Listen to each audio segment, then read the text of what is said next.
மணி நீயும் போடா. மணி உனக்கு பத்து தானே போடா. வா மணி வா. நீ ஃபேஸ் மறைக்குது. பாப்பா ஃபேஸ். நோசி நீ பேசாம இப்படி வந்துடலாம் நம்மள.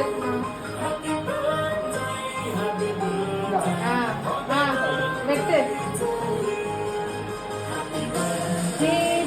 யாரா பாட்டு பாடுங்க.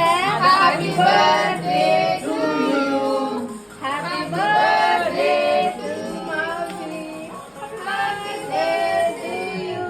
கிளாப் பண்ணுங்க. ஹர்ஷா கிளாப் பண்ணு ஹர்ஷா. என்ன பண்ணுறா? அம்மா எக்குமா சாப்பிட போற. எக்கு சாப்பிடாத யார்? அவங்க வரைக்கும் கொடுத்துக்கோ. அந்த பொண்ணுலாம் இங்கிலீஷ் சொல்லுங்க. அது காலையில நேத்தே சொல்லிருக்கோங்க. நைட் பேக் இருக்கு தானே. அது எடுத்து